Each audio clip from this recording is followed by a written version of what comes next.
Okay, game number 1. We got another best of 5 series. The first round of the winner bracket continues. We got Team Fly against ASoul. And guys, the blue team is stacked. I mean, damn son. Lockdown, Spell, Dami, and Reset are playing here, which is just insane.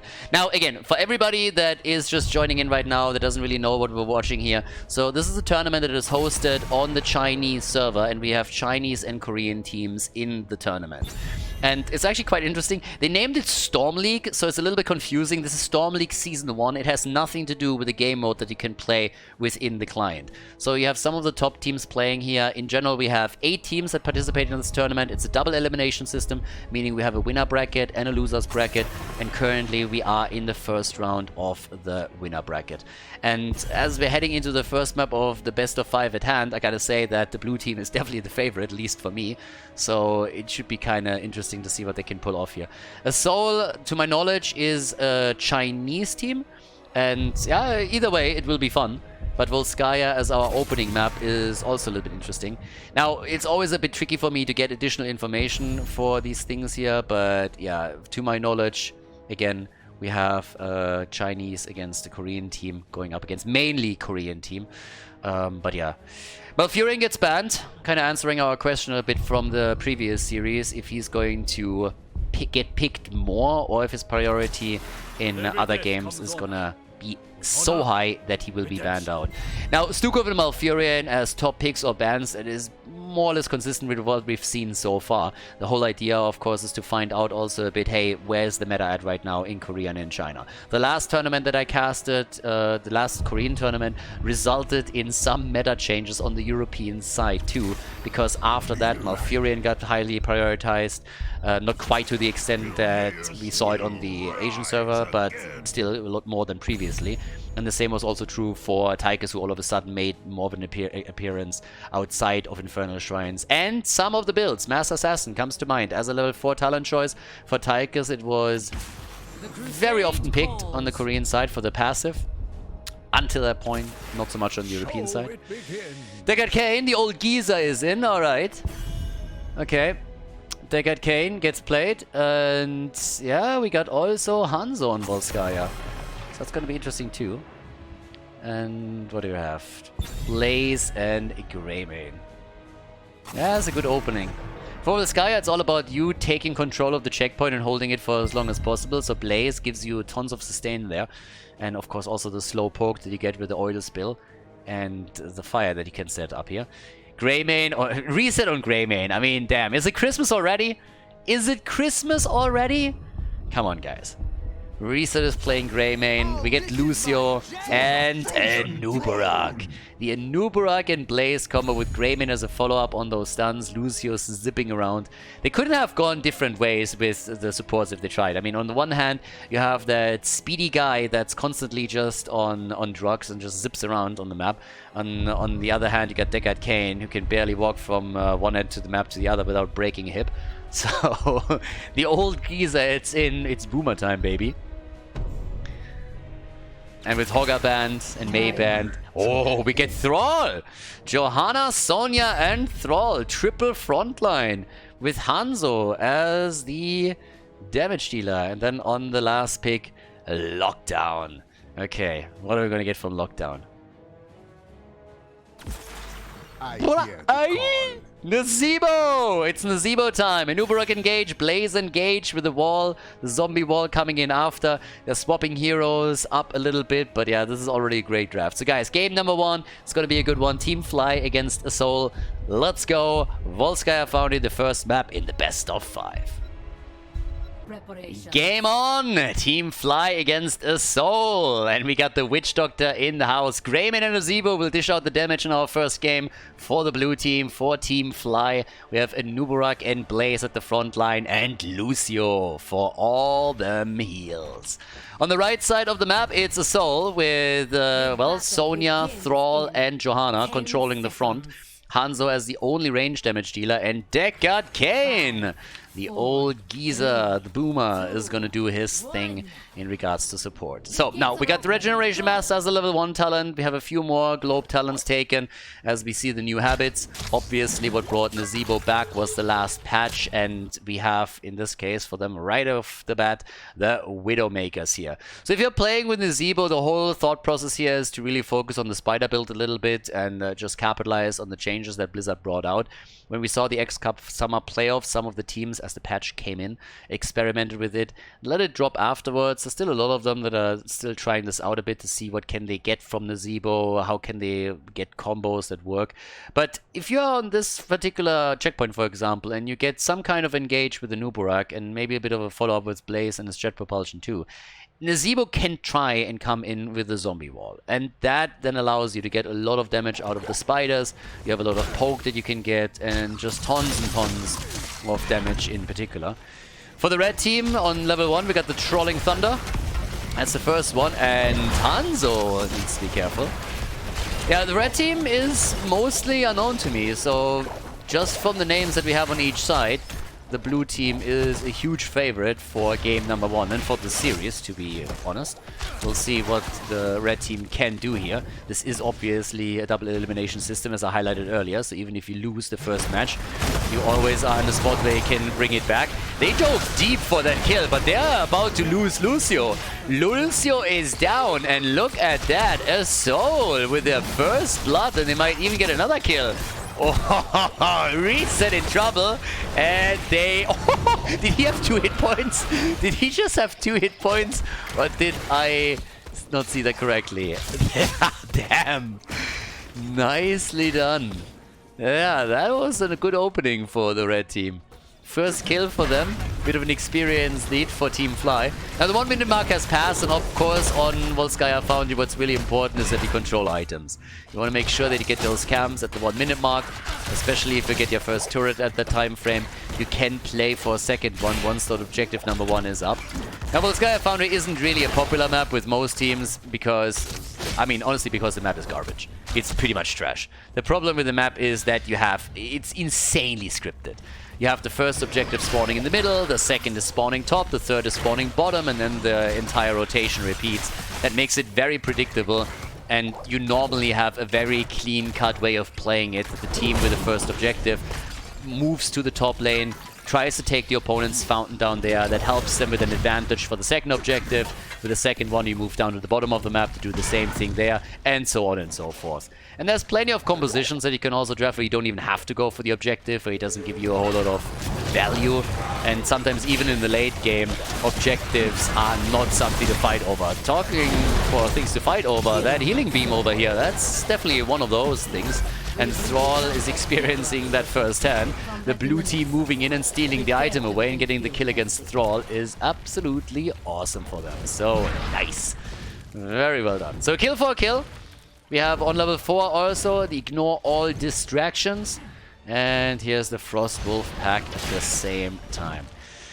Yeah, distractions. Ignore all distractions.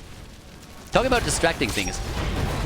If you ignore distractions, the first thing that you gotta do is get rid of your phone. One of the things that always makes me mad on the one hand is when I see that all the time here in Spain.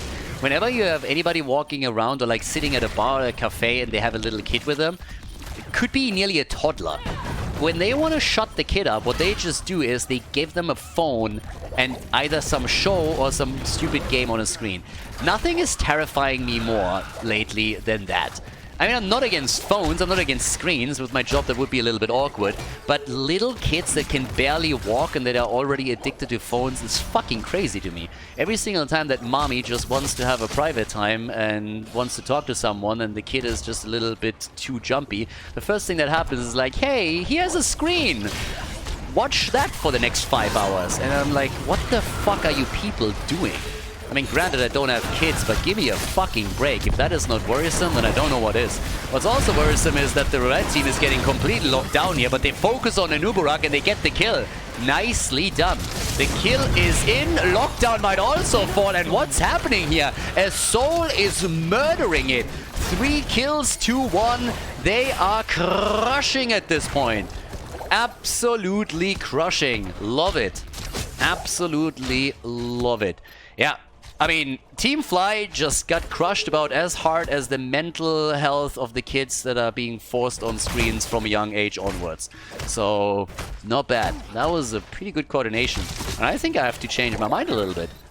Maybe Team Fly is still the favorite here, but ASoul is off to a good start and they're definitely fighting back. They're not looking at these names on the blue team and saying like, oh my god, it's our heroes. It's the guys that dominated in the times of HGC.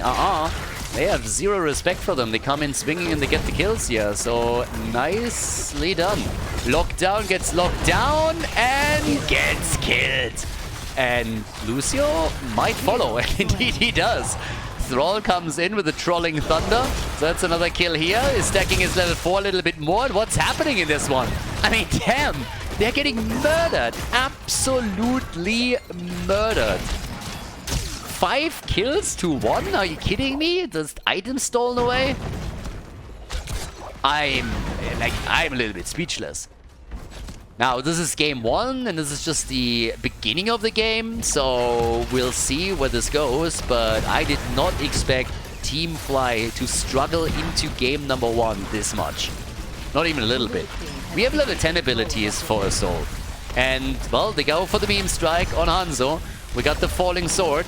I don't really know why they are playing it out with the protector the way that they currently do, but then again, I also don't know why Lockdown is deciding on committing Sudoku here. So he moves straight onto the choke point again and commits Honorable Subaru. That's the end of him. Blaze died again. And this is getting ridiculous.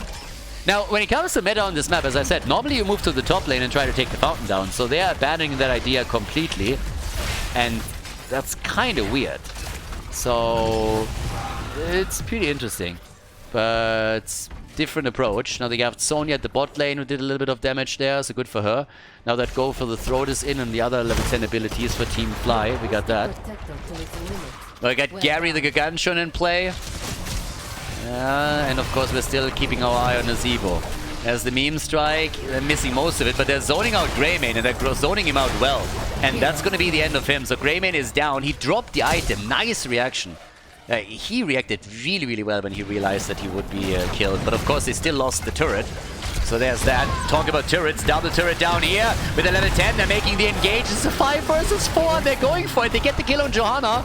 And look at the Koreans go ham here. And Nuburak dies, but they get a kill on Hanzo. They get a kill on Johanna. And the fight for the healing beacon is still playing out with Sonya locking in the final hits and taking the item.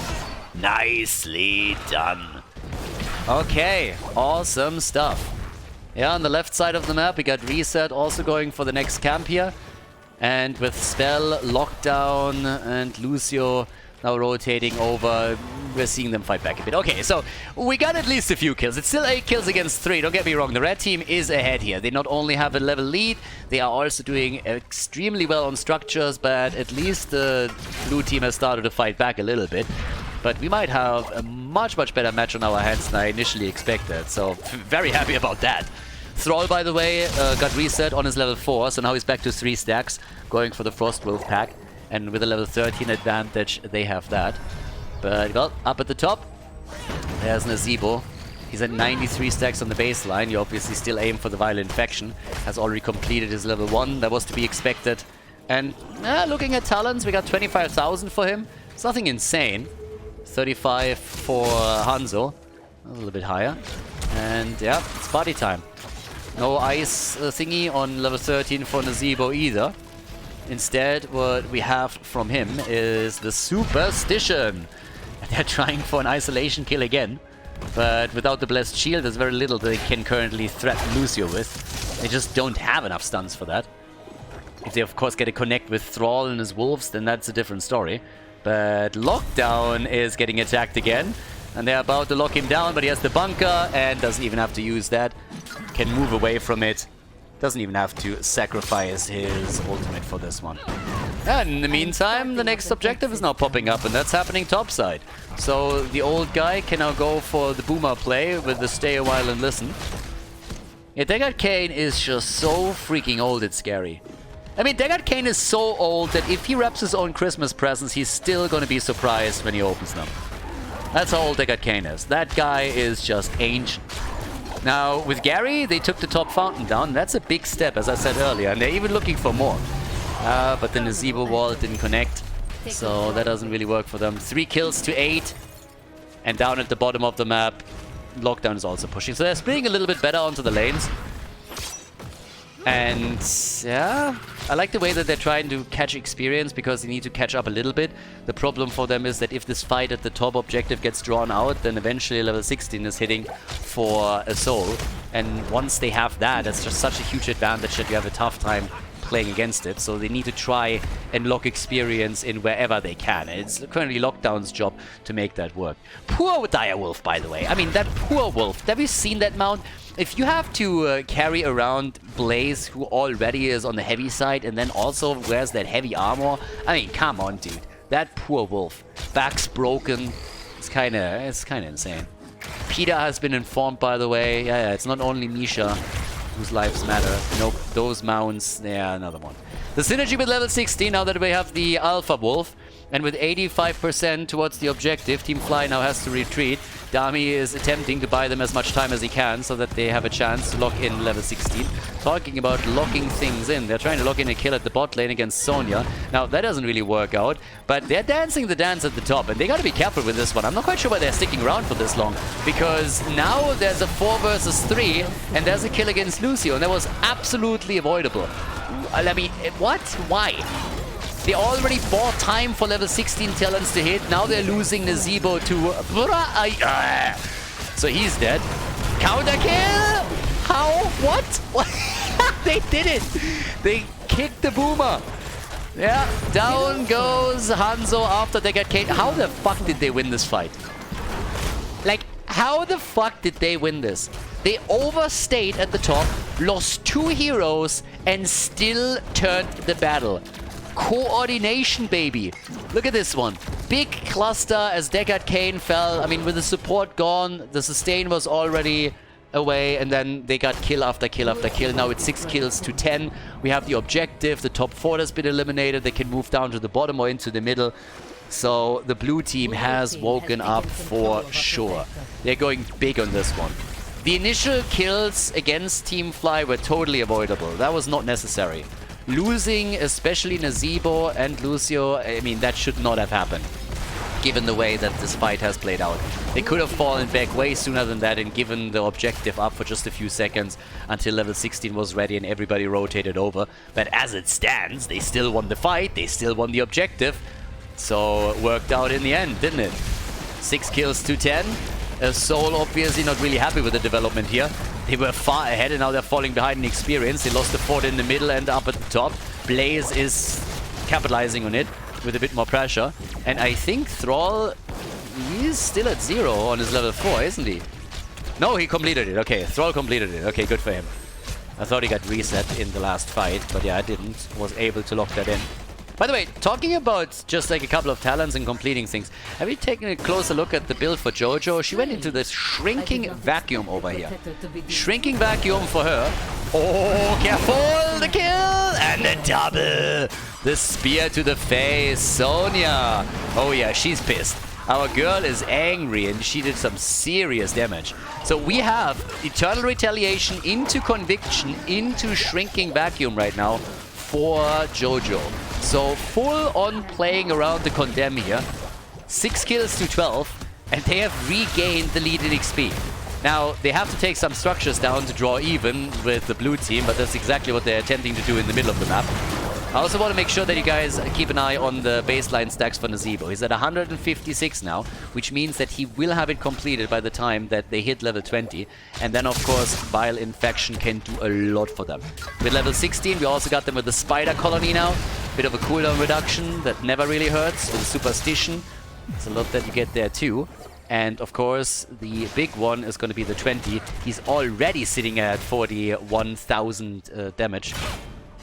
Hanzo's a bit up, but that's not really a big surprise. And even more played around the bot lane. But what still shocks me is that the red team was able to get 12 kills to 6. That's impressive to me. Another fort eliminated with the next objective spawning at the bot lane. That's obviously a bit of a problem. We still have a fountain and a fort for the blue team. So Team Fly can play around that. And here's the level 20, at least on the side of ASoul. Pretty much what we would expect. Respect the elderly, the Heaven's Fury, and the blue team looking for XP to draw even. And yeah, play that out. Nubarak hasn't completed his quest yet either, just saying. He's at 25 stacks, so it's not like he has the extra sustain.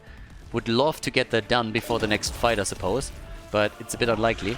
Went also into a very heavy engage build with Epicenter on level 16. And there it is. Vile Infection instantly completed. So, good for the Zebo, good for the team. Tons of damage that he can dish out now. And that is gonna become a big problem, I suppose, for ASoul. Depending on how long the fight lasts. I mean, the longer the battle lasts now, the better at the end of the day for the blue team, because they can just poke this out for a long, long time. No ult yet for Nubarak, but there it is, rewind. No surprise there either. I mean, all of the talents is what you would have expected, I guess. Oh, huge chunk, jeez. And Nubarak got wrecked in this one. Here comes the engage again. Meme Strike, but he makes it out. And by the way, not upgraded. Meme Strike didn't get upgraded. They still get the kill on Lucio, and now they're on the chase. A lot of damage to the spiders, and they are still trying to make another play for Blaze, and he's gonna fall, isn't he? Blaze in trouble, and he goes down. There is tons of damage done from Nazebo, but it doesn't matter. They got the healing beacon here. And now with 2 heroes dead, the objective at the bot lane is up, and ASoul is making a move for it. 14-6, 191 stacks now on the baseline. They go for the fort first. Finally, Nubarak is able to complete his quest, so that's another 500 hit points for him. A lot more tanky now. But I'm still a little bit surprised. I mean, don't get me wrong. By no means is the level 20 for Hanzo bad. Bullseye is great. But if you go Meme Strike, I mean, it's cooldown reduction all the way on 20, right? That's what we see in pretty much every single game where a Hanzo player commits to the Meme Strike. And then it gets real value, because that cooldown reduction allows you to get 2-3 ults out in every single battle. So I'm a bit shocked that that hasn't been picked up here. Dami is trying to make sure that nobody gets flanked too hard. The stun connects, has to jump out though, and does.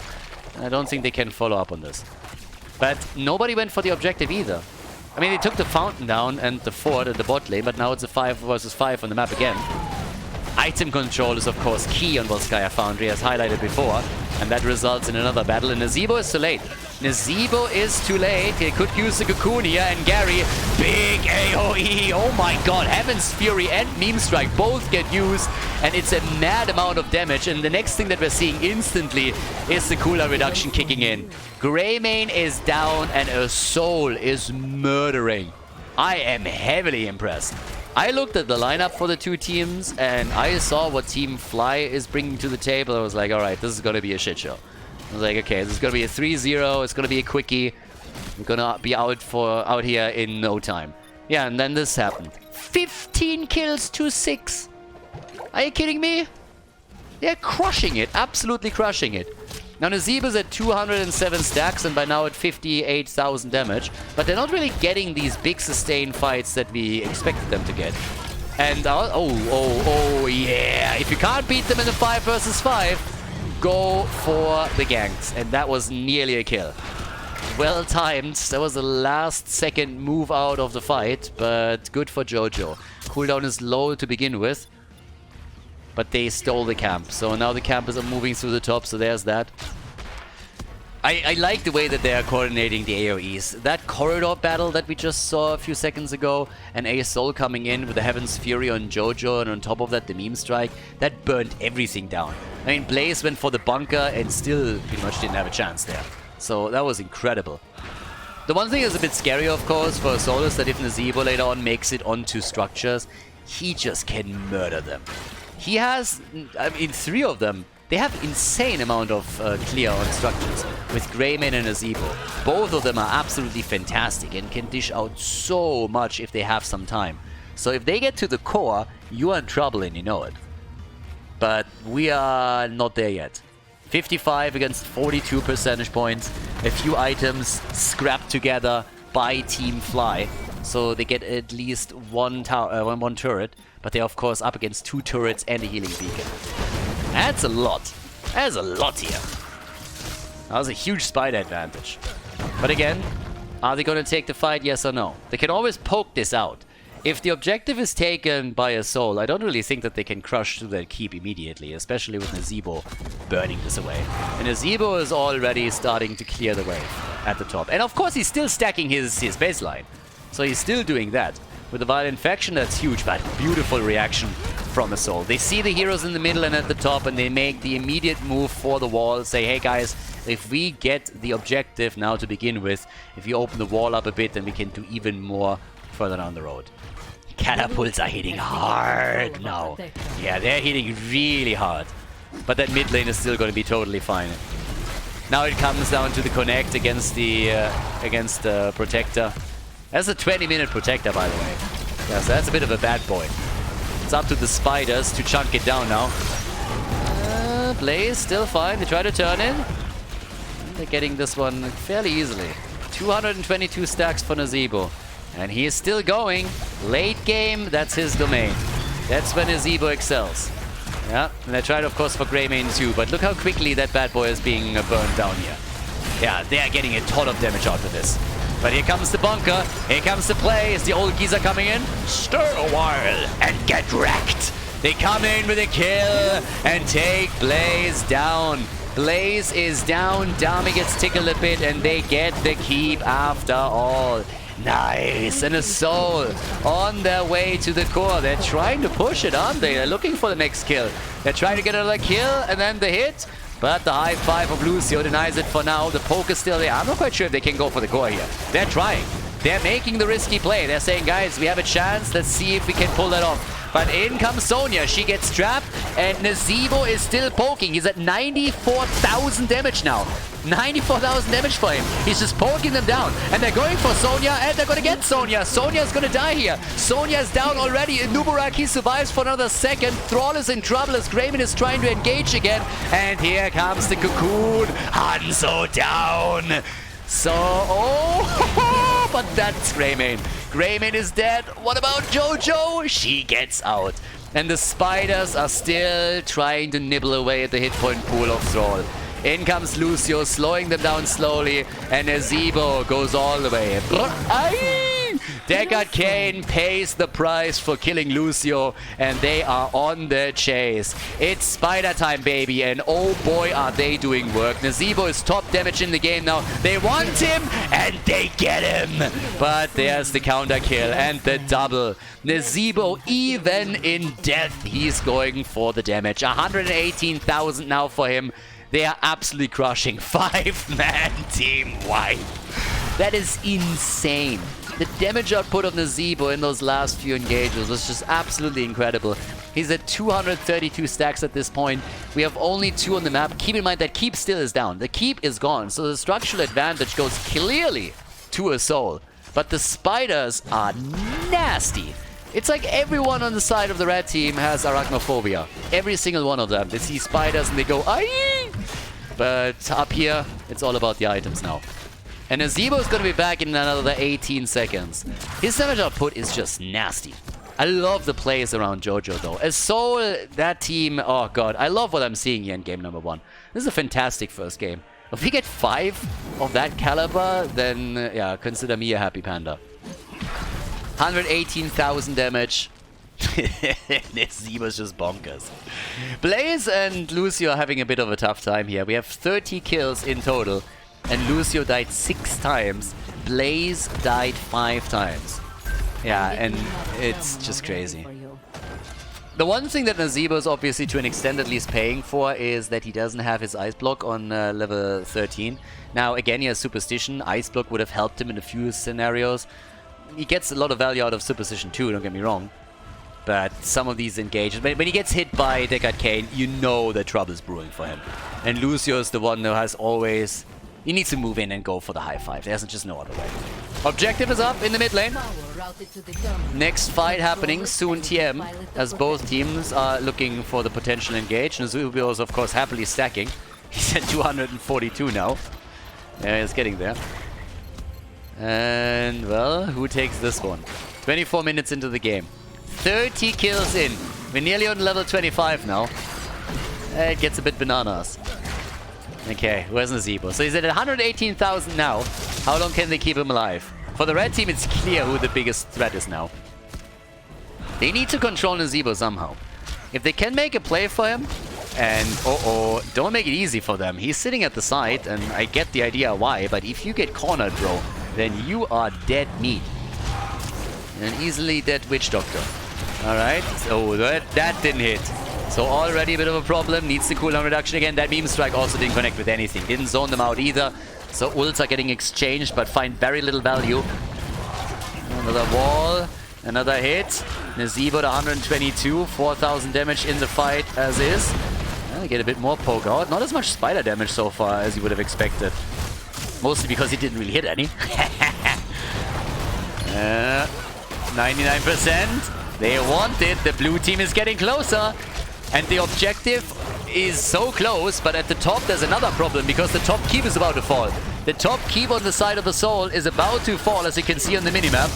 Nazebo just dishing it out again. Toads everywhere. But the top keep in trouble. And those catapults at this point, they of course hurt. They can't save that one. So keep count is going to be the same in just a few seconds. We're 26 minutes into this game. And the spiders are doing damage. Big boy damage. The big numbers are coming in. They're coming through. Another old man move. The bunker saving them. The meme strike is in. Dami is low, but he survives. They're all on the run as the spear connects from Sonya. Bella driving the fight here. And they are re-engaging. Nazebo did 12,000 damage in the last battle, still 99%, and 2 catapults on their way to the core. And guys, these catapults, they hit hard. They hit like a truck. They hit like an absolute monster. Honestly, those guys, they pick the truck up and hit with the truck. That's how strong these guys are. Someone has to go back. Look at this shit. The shield is gone. The shield is gone and it's chunking down the core 5 percentage point at a time. Someone has to fall back, but then the objective is going to be taken. It's pretty much checkmate. 71%, 66%. They need the kill and they need it now, and they're moving in for the Hail Mary move, but Anubarak dives out. Here comes Jojo, 50% on the core. Greymate, and they get the objective, but the core is still falling. Their core is still falling as Soul locks in the protector, but what are they going to do with it? Thrall moves back 30% on the core, and Jojo is dead. The spiders are making a play for Sonya. Spin to win. The cocoon, the boomer move from Deckard Cain as he locks him down. Respect the elderly. Stay a while and listen to shitty stories. But up at the top, another catapult on the horizon. And here's the solo protector move. The old geezer is trying to pull it off, but that's not happening. With 32% on the core, this should be game right here, especially since they lock in the kill on Thrall.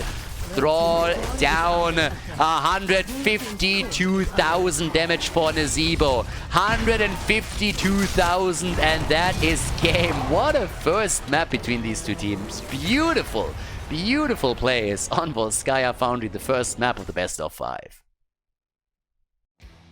Before we head into game number 2, make sure that you subscribe to the channel if you haven't done it yet so you don't miss out on any future content here on Khaldor TV.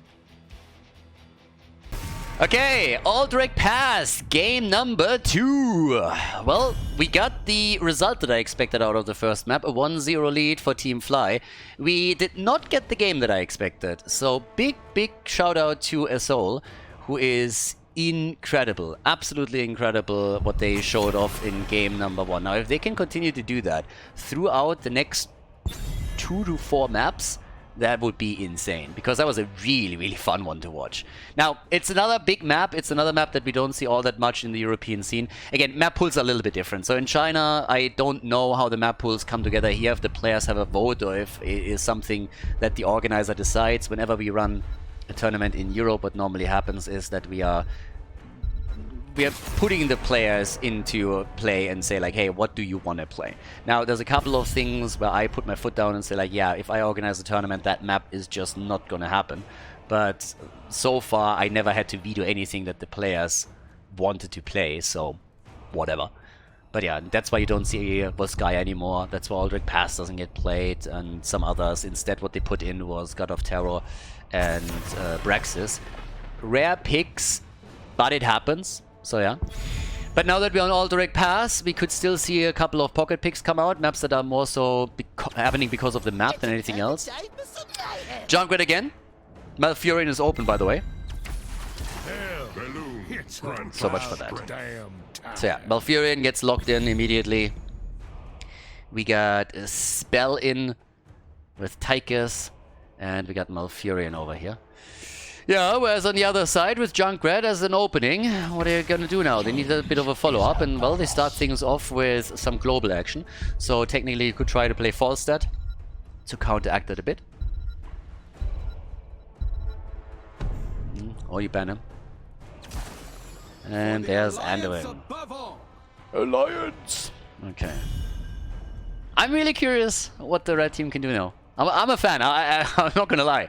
After the first game, them really fighting back, that was a very, very pleasant surprise. And I like that. I like that a lot right now. So yeah. What else are we getting? Especially his faults are going to be banned or picked. Or ignored. I mean, you have Dark on one side, so oftentimes you will counteract with Falstad on the other. If you're worried about global plays, the opponent controlling the map a bit too much. Now, of course, with Nazeebo being played in game number 1, I'm also eager to see what they have in mind for the second damage dealer on the second map. Tychus is already a really nice pick. And these two picks for the blue team mirror exactly the meta or the priorities that we had in the last Korean tournament, which was granted before the last 2 patches. So things have... I mean, again, things have changed and they didn't change, right? So a lot of things just stayed the same and had the same priorities, but there's of course certain heroes that are now a little bit weaker, a little bit stronger, and sometimes that affects the pick priorities, sometimes it doesn't really have an impact and just balances things out slightly. Vala is a good example. A few changes, made her a little bit weaker, but she's still a good pick and sees play. With Diablo and Blaze now played, we already have a very, very tanky front line. They have Tychus, so there's no bigger they are, there's no percentage damage. We haven't seen Leo today yet. Yeah, Leo is probably one of the few that we haven't seen in any of these games, so that's something to keep in mind. Is Leo gonna make an appearance at some point, or is that just something where both the Chinese and the Korean teams feel, okay, it doesn't add a lot? Because that would be surprising, since he's still playing a bigger role in Europe. Greymane and Muradin. Okay, so Muradin, Greymane. Couple of stuns, follow-ups from Junkrat for isolation, Greymane with a bullet. Yeah, not a bad draft. Especially if Muradin can hit those storm bolts. So that would be kind of nice. And what are we getting from reset? Well, they might swap it again, but last pick, it's the birdie. Falstad, here he is. Talked about him earlier. Gets picked in the last slot. They want to have some global control as we're heading into Alderac Pass. So yeah, guys, let's go. Game number 2. First one was kind of awesome. Let's see if the second one is going to be played on the same level or not. Team FLY against ASoul. Game number 2, and we are on Alderac Pass. On the left side, we got Blaze and Diablo at the front line. Real beefy meat shield that they have, with Tychus and Falstad putting the 2 damage dealers in. Malfurion is the support here, so yeah, with Malf in the back, a good Tranquility could really keep all of them together, especially with Blaze and the layered defense that they have through the bunker. On the right side, we got the Haka and Muradin at the front, so global control, a couple of CC points that they can land. We got Junkrat and Greymane for damage. And Greymane, he's of course, I mean, likely Greymane is going to go for the bullet. I'm saying this because up to this point, we've mainly seen go for the throat. Yeah, mainly seen go for the throat here in the games that we had so far. Yeah, they try to isolate. Well, that's a good follow-up. And Lockdown barely makes it out, but once again, fantastic coordination from ASoul. I mean, Lockdown was eating that trap on purpose and just said, yeah, well, I'm going to survive through it. But then the Haka landed the perfect drag upon him landing, so that was great. And is probably going to be a bit of a teaser of things to come here. On level 1, we now also got the frequent flyer. So keep that in mind. Bit of a change. No Gathering Storm this time, which is lately the main build. But level 10 for Greymane will still be interesting to see. Go for the throat has been the talent for most of the teams we've seen so far, for most players. But if you go for the bullet here against Diablo, you can of course chunk him down quite heavily. And I assume that's what we're gonna see there.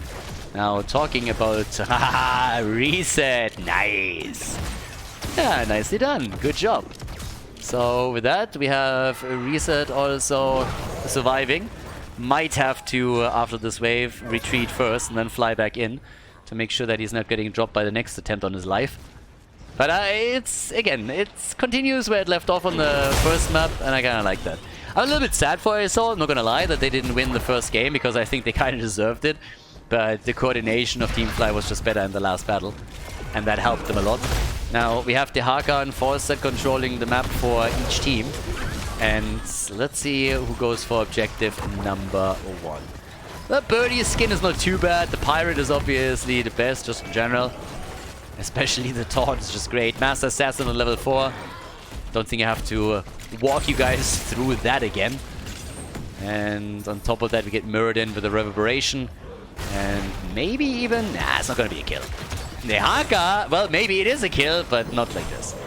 I always love it when a Dehaka player is able to just turn it by connecting the drag and then pulling someone into the tower range.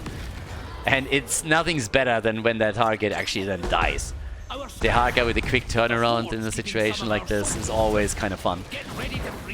But yeah, so we got the prisoners. Prisoner camp is coming up.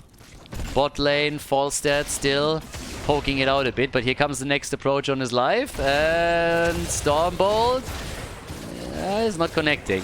A good job by Reset. The Juke Master is in the house. I mean, he is not fucking around here, is he now? Carol might be in trouble on the other hand, especially now that Malfurion is here, and that's a dead Muradin. The dwarf is dead. Goodbye. Still very talkative. Dead, but he still doesn't shut up. So yeah, nicely done. That was a real well-coordinated kill, especially considering that the initial setup was made by ASoul against Falstad, but he's just juking all of them out. So that's kind of crazy.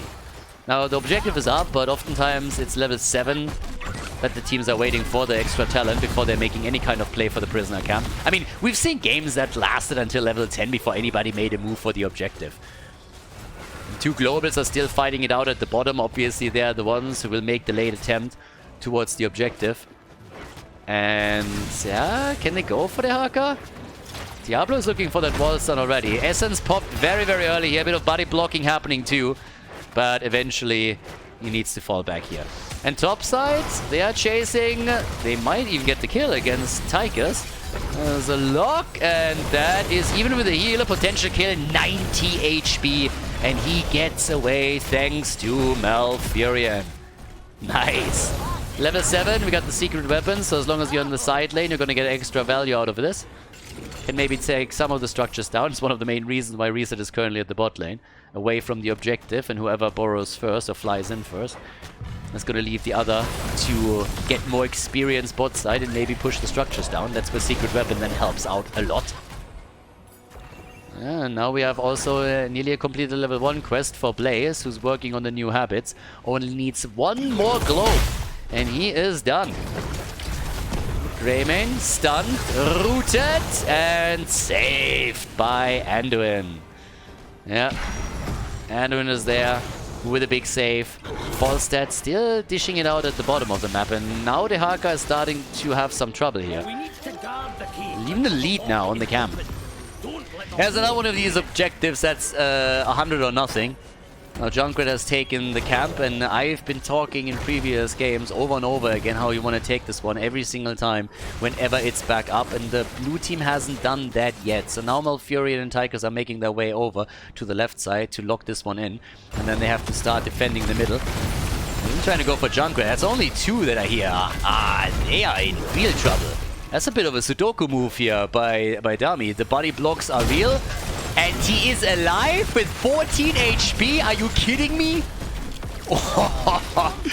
14 HP, and they bought enough time. That could have been, that should have been a kill against Diablo. I mean, wow. Nice escape, but also they were asking for that gank. A light bomb is in. Not really a ton of synergy here. We got the Mighty Gust at this point. We have also the Lightning Breath For Diablo, everybody is still lurking around the 2 prisoner camps, sharking around them a little bit. And as expected, it's the bullet. It's the bullet for Greymane. Nothing else would have made sense here. Not against this lineup. Yes, you have a good tool against Falstead, but if you want to have any chance to burn through Diablo, then getting that extra chunk of HP eliminated real quickly, it's your best way. Nice. Reset. Taking down the first tower. So he is really starting to dominate that lane. Dehaka is having mad trouble here. And again, ranged versus melee. It's pretty much that. But now at the top, they're already making a play for the prisoner camp again. Looking also to get a wall stun connected. Another nice juke by Diablo. I think the blue team is taking this a bit more serious at this point.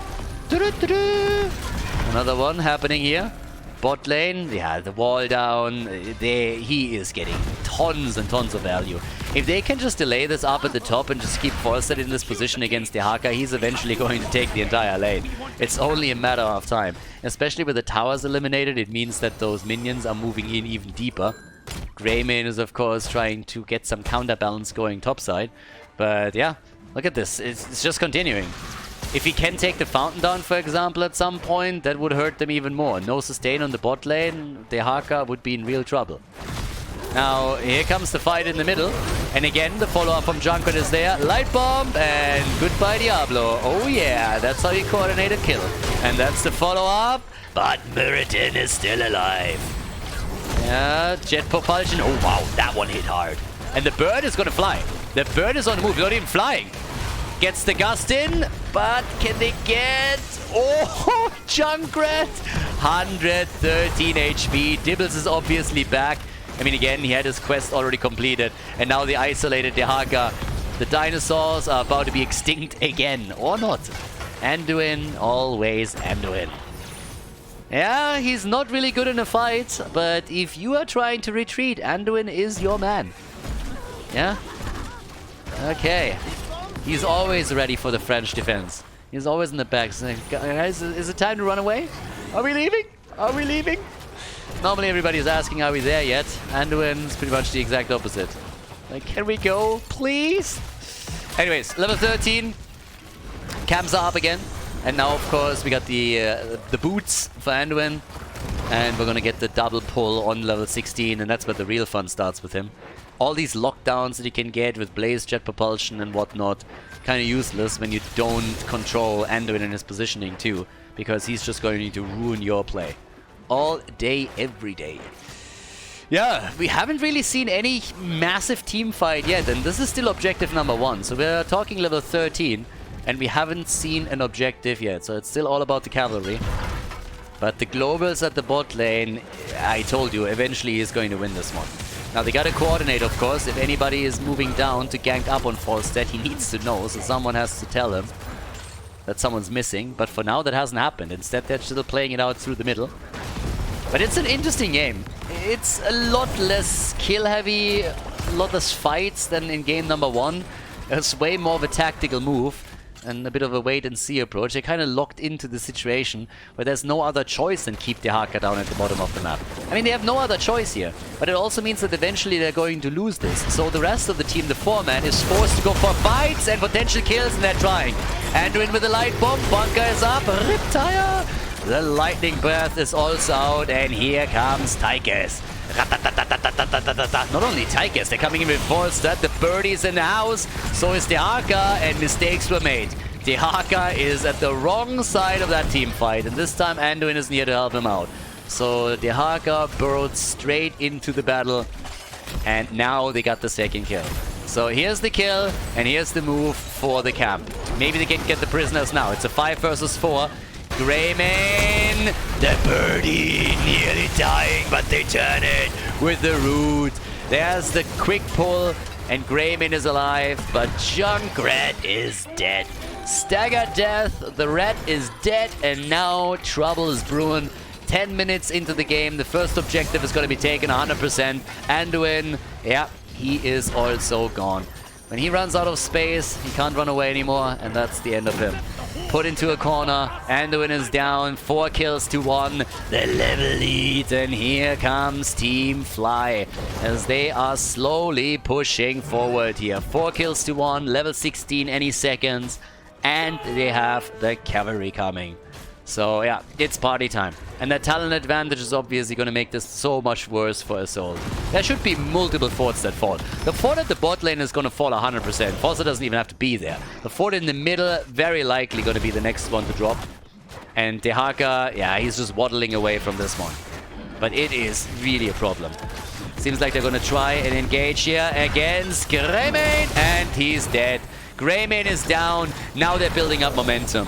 That little snowball is turning into an avalanche as the fort at the top falls. Junkrat is trying to save the one in the middle. Even that is in trouble. And at the bottom of the map, Falset is actually flying in. They're trying to go for the isolation, but they can't hit it. They still get the kill. It doesn't even matter. It does not even matter. Down they go. The Airy Gust is in after the sustained wins, and that's 3 forts down the drain. 3 forts down. Now, Blaze has continued the push at the top even further. He's already breaking through the wall at the keep. So this is just an absolute disaster. And Reset at the bot lane, he doesn't get caught as the red team is trying for a bit of a play. But this is getting worse. I mean, this is going from bad to worse within seconds. Team FLY is taking the first keep. They just dropped 3 forts and a keep with the first objective in the game. That's ridiculous. That's absolutely redonkulous. And of course it's all happening because of the level 16. The push alone is already bad enough to deal with, but if you have level 16 on the other side, then yeah, it's just a nightmare. And now we have the boss attacked. Obviously they're trying to get the boss at the bot lane now as well, but the situation is still going to be very much so the same. Bot lane is still a fort and a keep. Now, the one thing that I find a little bit weird is though, why go for the top boss? What's it going to do for you? If you plan on going core, then hell yeah, do it. But with only one of the armor shields down going for core, I gotta admit that that's a new one to me. And we haven't really seen that a whole lot, but maybe they're trying to make that play. ASoul can literally ignore this one. Now, the push in the mid lane, that's a different story. That's definitely something you don't want to ignore because you don't want to lose the second keep. If they can take the second keep before the boss is even there, that's a different story altogether. But the only thing that boss at the top lane is going to do... Oh, nice Gust. Interrupting the Riptide too. The only thing that the top boss is going to do is go for core. And if they don't plan to do that as well, the red team doesn't have to even fight for it. Not with 2 armor shields. If they can drop another armor shield, that's a different story. But still. Here we go. Another play. And the bunker saving them for now. But the kill against Anduin. They might be able to go for core after all. They get the kill. But they lose Tychus. Tychus is dead, and off we go. Time to party. They look for another kill. Boss nearly defeated, by the way. So yeah, this one is about to fall. But talking about falling, we might get another kill in too. Yep, Junkrat is dead again. The rat is dead once more. Oh, great drag against Falstad, the birdie! Yeah, he gets dropped by the keep, which now has fallen too. So the keep at least is down. The core is going to regenerate hit points, but Greymane, he might die too. Yeah, they go for another play, and there's the flip, and this should be the end of the Wolfie. The doggy is about to go down. Level 20 talents make it, of course, so much easier for them now. Oh, Muradin! Yeah, Anduin was a second too late for him too. Now, the bottom fort has, of course, fallen. That was inevitable because the boss was taken, but now with 2 of the armor shields removed, this is an incredible advantage. Completely ignoring for a moment that there's more than a level lead for Team FLY. Damage output in this one, 49,000 for the bird. 49,000. On top of that, we also have the 45k for Tychus, 50,000 for boy Greymane. But with a 3 versus 4 on the map and Falstad coming back in 7 seconds, there's no one that can prevent them from taking the next objective. So already, as is, they're making a move for the next set of cavalry. And even if the core doesn't fall to it, the bottom keep is not going to make it. At least it should. And once, of course, you are so far behind, it's going to be continuous pressure on all lanes. Don't forget, there's still a fort in the middle, and there's a fort at the top, which means that every single one of these waves is now spawning an ult. And that allows you to easily make the control the map and push. Now level 20 is going to be a thing for ASoul, for the defense. But this is an uphill battle. This is a really difficult one. There's a camp pushing through the middle, cavalry is coming, and the bot lane push is being set up too. So, yeah, they need a small miracle to make that work. They pretty much need a 5-man wipe here. If they can wipe the blue team, they might have a chance. But outside of that, I think their chances of saving this one are slim to none. Yeah, the aggression is already here. And let's not forget that the mid gets attacked. Okay, there's the Riptire. Isolation. The Draconex too. They're going for the fight. They're driving it past the cavalry. Trying to get the hits in. And Tychus is low. Tychus is really low. But he's alive. Mighty Gust gets used. And the Tranquility is in play. Trouble's brewing. At the core is losing HP and losing them quickly. They try to go for the bottom key, but the real problem is here at the core, and the next cavalry isn't even here yet. That's game. Right here, that's game. 2-0. The advantage for Team Fly as they lock in a victory on all direct pass. Nicely done. GG and well played.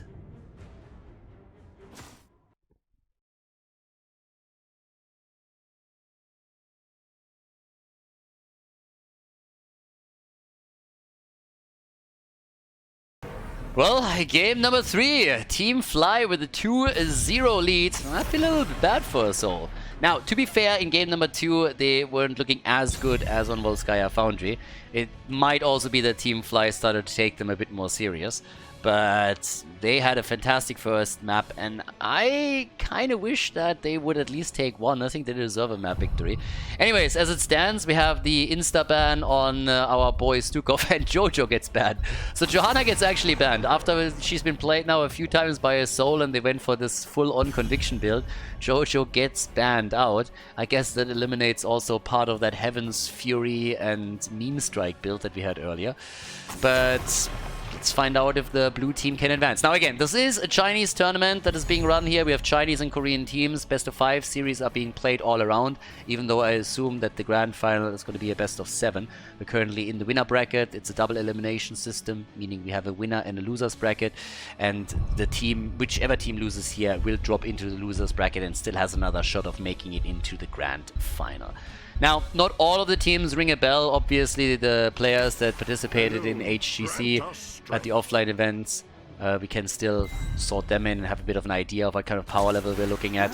But not everyone that I'm seeing. Some players also renamed themselves. So yeah, we don't have as much information out of the Korean and Chinese region that we have from Europe, obviously. Duh.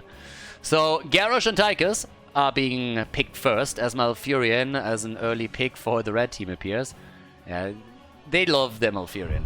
Malfurion is still one of the most highest priority tags that we have. Ooh, Chromie! Yay! Yeah, slap it. Gnome gets slapped around a little bit here, and we get Hogga! Okay, so they're changing things up quite a bit from the first 2 games that they played here. Totally different style for them now. And, well, with that, we got now a Garrosh, Tychus... we're going into bans first. Duh. Okay, so, we still have some globals that you can play on the map. Hogga can obviously help. They could go for a triple frontline even again. This is a map where you normally see Leo on the European side. Usually Leo, Blaze are the 2 main heroes to be taken here for the rotation between the lanes.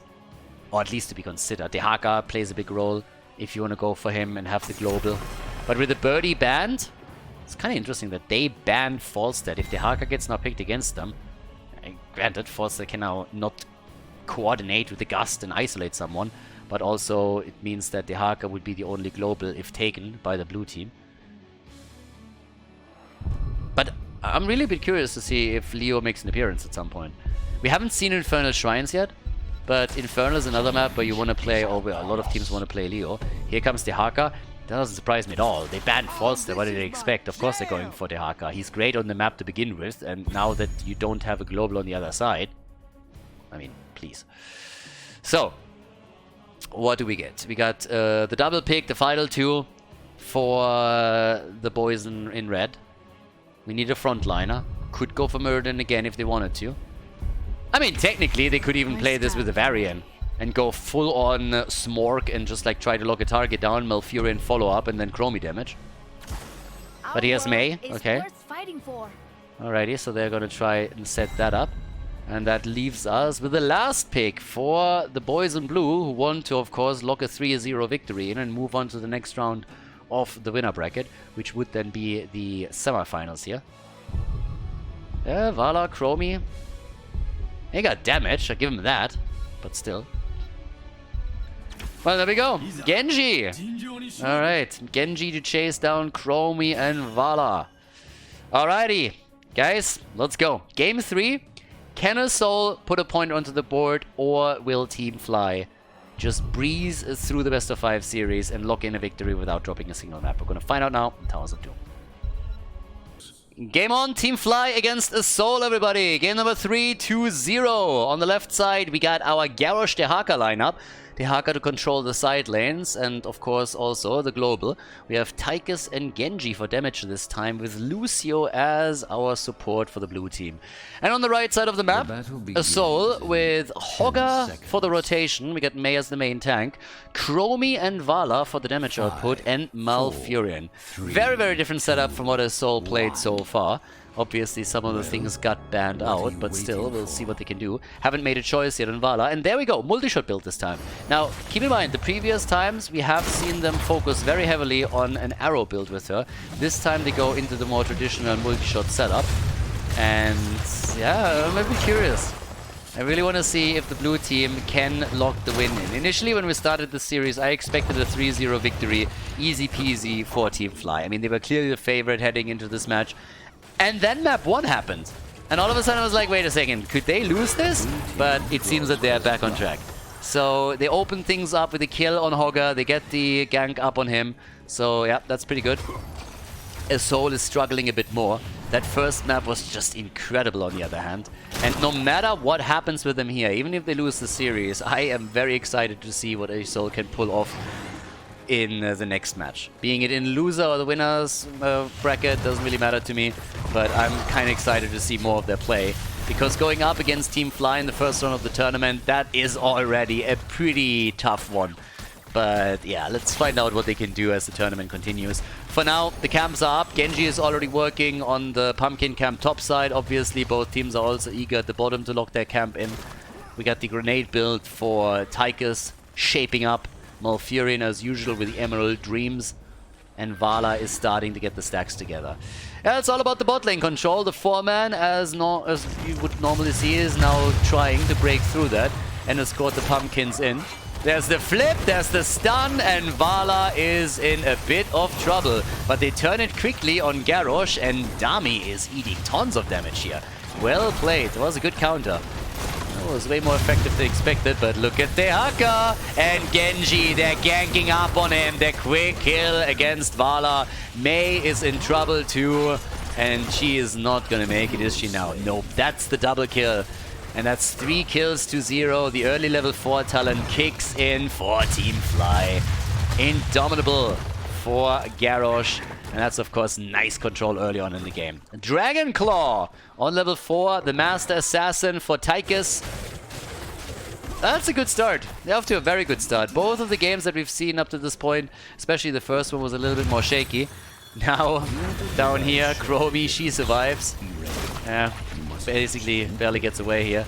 So, already throwing a little bit of... like, Budget Gara is currently doing her thing down here as the triple altar is spawning up on the map. Alright, so moment of truth.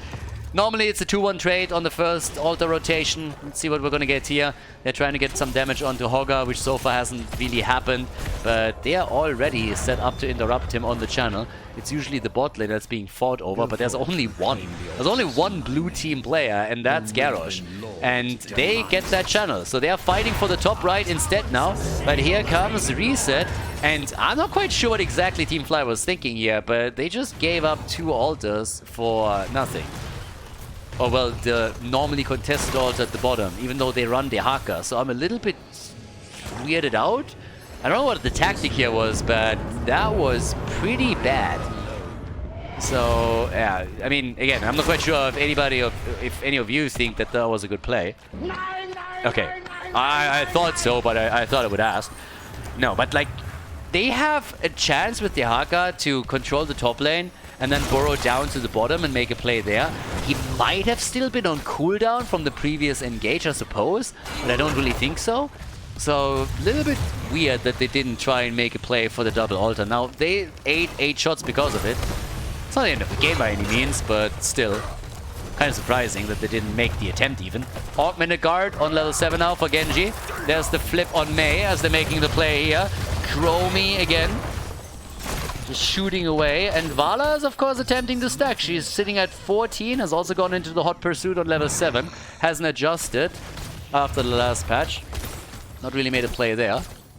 But for now, we have another pumpkin camp taken. Same is going to happen on this side. Obviously, Garrosh, the tank, is anchoring the play in the bush as he should. He can't really contribute any damage, so he's the one to keep everybody safe in case there is a rotation from the red team to make a play. And that's exactly what's happening here. Now, Genji is already jumping back down, and they're trying to put some pressure onto the back line. But Chromie is also doing a whole lot of work with the Dragon's Breath, again, connecting. But it's still 3 kills to 0. And Dehaka and Pogga are still hogging it out in the middle as the double altar appears. Now, this one is normally not even contested. Traditionally, you have a left, the right channel. Each team takes 1. That's the normal split. The only cases that I've seen where teams are making a play for both altars in the second phase is when an A plays. Kappa. No, seriously, is it when you have such a big lead that you have an early level 10, you got some early game kills, you have a level 10 over the opponent, then you're trying to make a play for it. As it stands, as you see, both of them went for the channel. So now 4 shots are already fired. Dehaka gets 4 in as well. So now we're looking at 28 to 32. Fairly even still. No big advantages. The kills that we saw for Team Fly haven't really gotten them anything, if we're honest about it.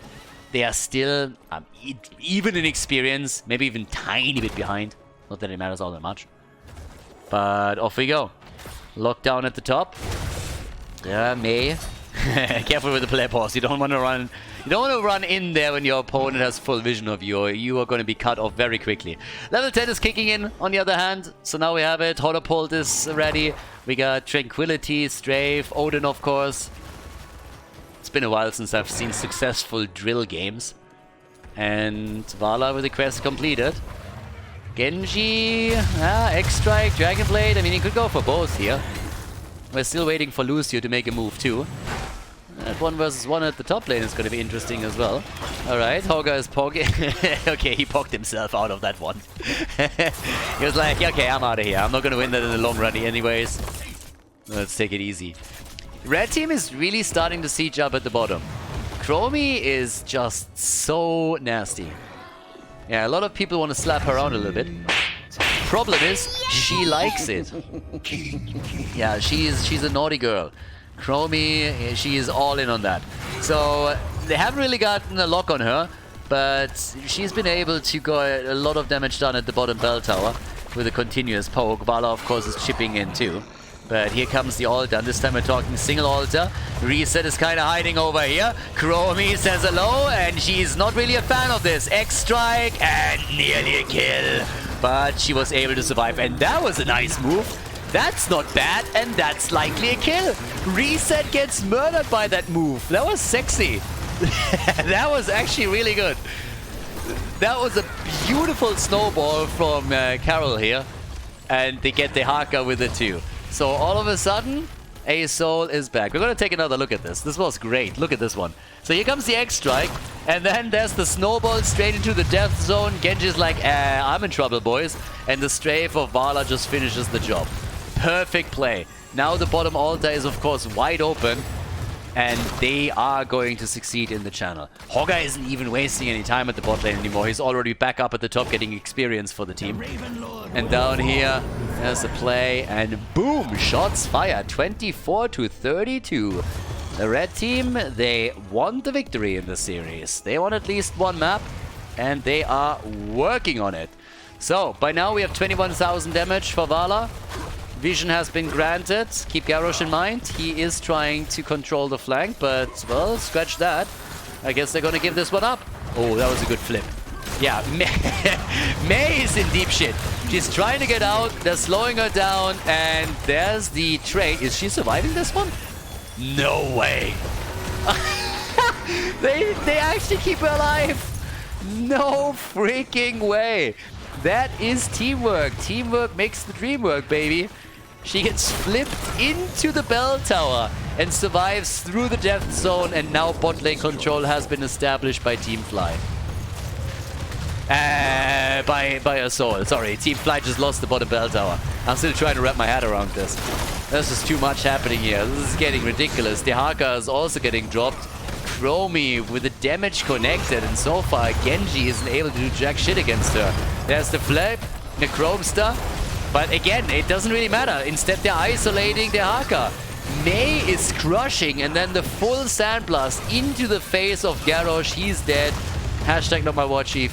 And now, of course, there's only 3 on the map, and they're struggling to keep things sorted. And in the meantime, we just saw him topside get the camp. Hogga has now started to take those towers down. Wow. 15 to 13. Are you serious? 2 level advantage at this point. That's kind of ridiculous. This is way more reminiscent of the first game in the series than what we saw in game number 2. 19 to 32, 5 bell towers to 3. Big control now. Big control by them. And they are just doing work.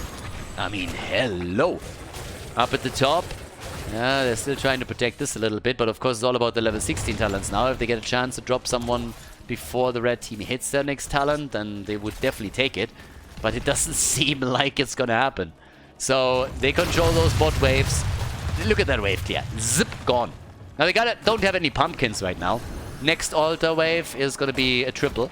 So there's a lot of potential shots fired. And there's level 16 with Manticore.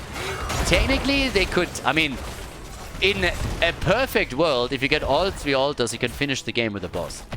Boss is still up, of course. So they have to somehow use that talent advantage of theirs now. At least 2 altars in the next phase should be theirs. And if they can hold on to the bottom bell tower, that would be 10 shots fired. So that's a lot. Yeah, that's really a lot. 31 stacks for Vala. And topside, at least, the bell tower got claimed. So they take it back. It's 4 versus 4. Bot lane is always more important because you have two pumpkin camps move through the bot lane. That's technically 6 shots that are currently underway. Nicely timed around the objective, at least to an extent. So that's something that Team FLY has to at least consider. You can't just simply let that go through. It's just way too much. But you also have to deal with the 2 altars. So it's 4 bell towers on each side. But do they have the wave clear they need to take this down? And that's the big question, especially with Chromie and Vala just firing away here. They need to at least take a couple of the pumpkins down, and currently that's exactly what they're doing. Top interrupt is happening. At least they were trying to. Pumpkins down. 1, 2, 3, 4, 5, 6. They got all of them. But the first altar is channeled and the shots were fired. So the Haka is taking this one. And I guess they're going to give this up. Are they fighting here? They have the access.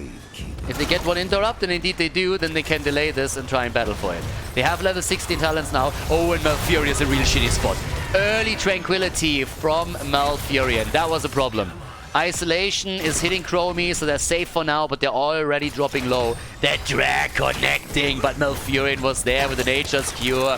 And there is the strafe, and Lockdown gets locked down and nearly dies. Instead, they can't kill Vala. Oh, the grenade, and she zips away. But the 2 altars were still channeled by Team FLY. 8 points off the core, so now we have 11 to 28. This is Towers of Doom at the end of the day, so the comeback is always possible here. This is the biggest comeback map in the pool, but the situation hasn't really gotten any better for the blue team. They're losing hit points in the middle. They still don't have bot lane control, which means that pumpkins are still a problem. Good, yeah, very, very nice zoning here also. So there's that. And they try to go for the boss. Yeah, this is actually a really good move because there's nothing that is done by Team ASoul to counterplay that. So that's a freebie that they're getting. That's free 4 shots fired. Maybe not 100% free because at least over here we got some damage done by Hogga. But that's 24 points to 11 now.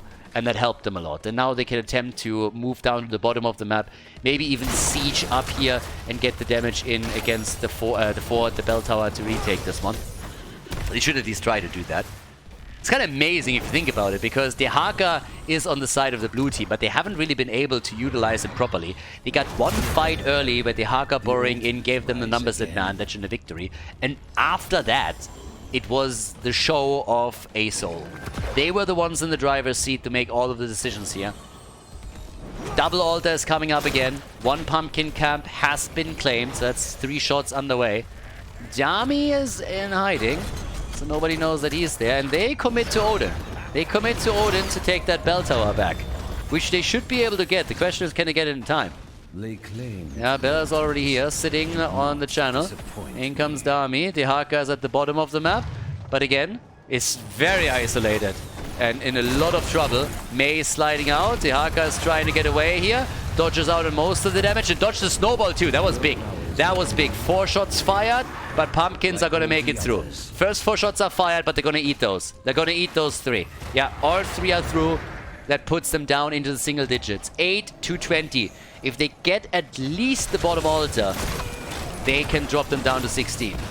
A kill would go a long way here. They're still behind in experience. Chromie is interrupting. She's doing her thing, and this is getting tense. This is getting real tense. If Team Fly loses this fight, they are losing all resemblance of control in this game. Strafe is already out. That taunt. Where's the kill when you need it? And there it is. But Dehaka is dead too. Dehaka died in the back as he tried to make his own play. But Vala is at least down. And that is, if I'm not mistaken, the top damage dealer for now. For the red team. Still, here comes the fight. They're looking for another kill. And Chromie! With a big damage. And Reset is dead as well. This is a disaster for Team Fly. Chromie on the channel. Another kill against Tychus. Inevitable. They are down to 4 points. The bell tower has been taken, but now they have, of course, mad control over the map. Boss, 2 minutes and 20. If not for that, they could have ended it right here. But the level 20s talents are kicking in. And shout out again to Teams ASoul. They are doing a fantastic job against such a stacked team. Team Fly, full of former HGC members. One of the strongest teams, well, for me, on paper, one of the strongest teams in the tournament. And ASoul has played a fantastic first map that, granted, eventually they lost. Map 2, they struggled a bit more, but here in game number 3, they are heavily ahead. 4 points to 20. Nearly impossible to come back. Nearly impossible. Not completely, though. Again, Towers of Doom, you always got to be careful what you say. Farflight Quiver is in. I mean, we've seen teams come back with 1 point on the core against 32. As ridiculous as it sounds, but that actually happened. So, you gotta be very careful here. Level 20 is soon gonna be ready. But the only thing that can bring Team Fly back into the game is a big team fight victory, and those haven't gone well for them. 9 kills against them, and they only killed 4. High 5 gets upgraded. We got the Titanic Might and the Living Weapon. He needs that cooldown reduction. He does. Good Contagion might be the play. And here comes the single altar. This is the fight for now. This is the pressure play. ASoul has the better position. They have Belters on the left and right, and they send pumpkins through again. 1 point on the core. 1 point. 1 single point. Here comes Odin. There's the interrupt attempt. They're going for the fight. Carol is a little bit low. Slides out. Dehaka is coming in and pops the essence. Isolates the backline. Malfurion is dead. That's a kill. Team Fly, they get a kill. They need more. They need more. They need way more. And they're working on it. They're going for Hogga. And Hogga is dead too. That's 2 down. 5 versus 3 on the map. And now, of course, the question, how do you play it? Do they channel right away? Do they go instead for bell tower control first? And the answer is yes, they go for the bell tower. They try to retake that. They need a few more shots fired. They need to work on this. Top boss, 6 seconds. They need to remove that. If that is an option, a strategic option for ASoul, then they are going to lose out in the long run. So they need to remove the boss as a potential tool for ASoul. They need to take it. There's no other way. You already have to spread yourself in as it is. 4 shots at least get fired. There's 22 seconds until Hogger is back. And of course, the red team knows what's going to happen. Boss gets attacked. You gotta remove it. You gotta get rid of it. And that's what they're doing here. Or what they're trying to. Malfurion isn't back. Hogger isn't back. They're slowly making their way in. Lockdown is moving back. And the boss is going to get claimed eventually. The entire team on the red side is already retreating. Yeah, double check by Chromie. Gets the vision in. 4 more shots fired. 1 point against 12. Down here, again the living weapon. Zip! And Reset needs to get away. And he might die. Yes! Wasn't protected. Wasn't protected, by the way. Yeah, Lucio's also in trouble. Both of the Overwatch heroes are in trouble. The big red button. They're fighting the 4 versus 5. And they blow Vala up. Vala gets blown up. She gets absolutely murdered. And they're trying for a second kill. May slides out. The drag is too little, too late. Double Altar is coming up next. It's insane. 10 kills to 7. 1 point to 12. Oh my god. 71,000 damage for Vala. 71,000 for Tychus. And they are fighting for the choke point. They flip, they stun. Tychus, they need the damage. They need it now because Garrosh is dead. Garrosh has been deaded. And it's a 4 versus 3. Genji back in 10 seconds. Altars active in 12. They are in trouble. They're in so much trouble. Dehaka, they know where he is. They know where he is and they want him. But Genji, he's on the way back. He's slowly on his way back into the fight. It's a total disaster here. The channel, the interrupt, Dehaka coming in from behind. Genji, Lucio, Chromie. Oh, 50 HP and she survives. She survives with 50 HP. They want her and they get her. Chromie down. She gets slapped and she gets slapped hard. Spell also dead. Tychus is down. The shots are fired and this is game. The channel on the top altar, a 2-1 lead as ASoul puts the point onto the scoreboard.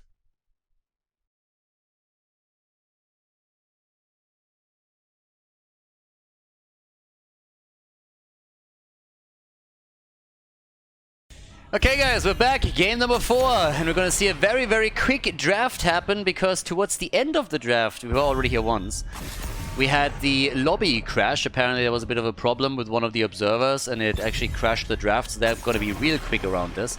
Now, the most notable thing is that Rexa is not getting picked or banned at all. Dragonshire is a map where he normally excels, and European teams would have locked him in very early or banned him out because his control over the top lane is incredible. But on the on the Korean and Chinese side, he's not really a big thing. Urel, on the other hand, she's quite good because she can also traverse between lane and shrine very, very quickly. Anduin gets picked together with that. And yep, there's the Urel pick. So the next 2 picks are coming through after the bans, and I think that's when the lobby dropped. So the admin obviously told them, listen guys, just go through the exact same draft again, and we're gonna finish it out then. Greymane and Dehaka are being played by ASoul. Greymane is super high in the food chain on the Korean and Chinese meta, and Dehaka is obviously fantastic here as well. If you have just global value, it's great. There's still a chance that, I don't know, Team FLY locks in Falstead. I was actually debating a bit whether Medivh might be a good one during the X-Cup summer. We did see him in the playoffs a lot, not so much in the qualifiers, but especially with Stitches as a more regular pick lately. If you go for a Kidnap combo with Gorge and Portals, you can do a lot here. Deckard Cain offers you additional control too, so Medivh as a last pick is definitely something that could happen. I just don't know how much he's respected in the Korean and Chinese meta right now. But we get Nazeebo again. Alright, that's new. Nazeebo is in. That also gives us some portal control, because now we can drop the wall of zombies on the portal. Urel can zone them away from the portal. And with a Blaze main tank, you have another stun against it. So that is very, very interesting here. Yeah, that's a pretty nice play against the portal, against the portal with Medivh, and therefore he doesn't even get picked. So Medivh does not get picked, does not make an appearance. I don't know if they debated taking him, but definitely the last 2 picks that we saw for the blue team made him a less attractive pick in the last slot. And instead we're getting Zagara, nerfed in the recent patch. It's the specialist meta, everybody. Dragonshire, map number 4. Another match point for Team FLY. Let's see who takes it here on the 4th map of the series. Game number 4, the 2-1 score as ASoul put a point onto the board. Good for them. Team Fly, of course, hoping for a 3-1 victory now. They don't want to go to map number 5. We got Urel and Blaze played at the front line. So Dami currently with Blaze as the main tank. And then again, the damage comes from Tychus and Azebo. We're going to see more spiders in the game with Anduin following up on the heals. Then again, for ASoul, they have frontline Stitches together with Dehaka. So some nice CC. Stitches can always be that surprise setup that throws out the hook. Greymane and Zagara for the damage, and Deckard Kane gets played for all of the heals. And off we go. Level 1, again, as usual, Widowmakers, obviously, the spiders got buffed by Blizzard in the recent patch. If you've seen Azebo, this is what's gonna happen. And when we're thinking about the last time that we've seen Azebo, it was in Volskaya Foundry, also taken by the blue team. And back then, they won it in the late game with Azebo, who had an absolutely insane damage output. I think he ended it with nearly 160,000 damage. And it was insane to see how his damage popped off after he hit level 20 and hit the Violent Faction. It was absolutely incredible. So there's that. We have all the way up at the top, Lockdown now controlling the lane. He's on the side lane as expected. Keep in mind, he can jump between the two, so it makes it a bit easier for him to have a big impact and maybe gain control.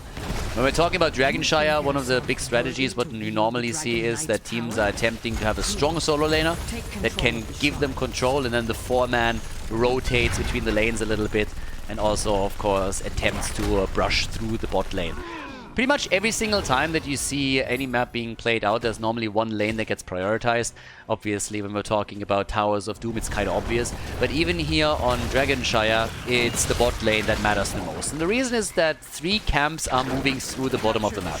You have 2 Siege Giant camps and a Bruiser camp that move on this one. So this is one of the main reasons why it's just so important to have the bot lane control. And once you lose it, your opponent can set up a big double or triple camp push against your core and really just annihilate you there. So yeah, double control already.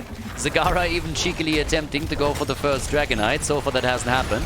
We have a level 4 at this point. And off we go. Bot line, yeah, Azebo. He's stacking his level 1. Oh, and a slight change. Went into the Big Voodoo. Okay.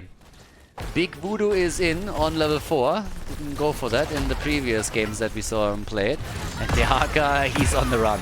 Dehaka is on the run. Run, Forest! We're talking about being on the run. Azebo also was ganked up on the bot lane. And Dehaka is just, I mean, he is just running around them. Now, he's dying, but still. He bought a lot of time for them, so it was kind of funny. Stitches is still sitting in the middle of the map, very much alone. Patchwork creation for him. Greymane. I highlighted that earlier, but he's of course fantastic with this many camps on the map. You have 2 Siege Giant camps, you have in total 3 Bruiser camps, and he's getting a lot out of this. The problem is this. Nobody's dealing with the top lane right now. And you have an entire Bruiser camp plus 3 heroes pushing, which drops the entire wall. And once they destroy the fountain here, it means there's no sustain on the lane any longer, making it a really difficult lane to hold. That is way too much damage now. That's free damage for Team Fly, and they are just crushing this.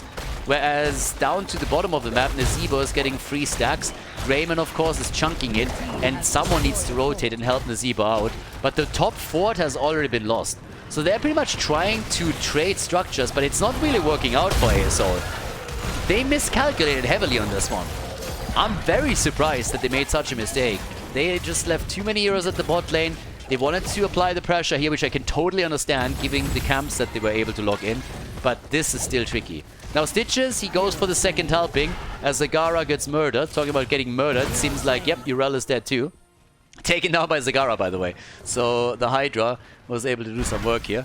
But Stitches going into the second helping at this point. So he has a little bit more Devour, and just survivability in general is pretty sexy on his part.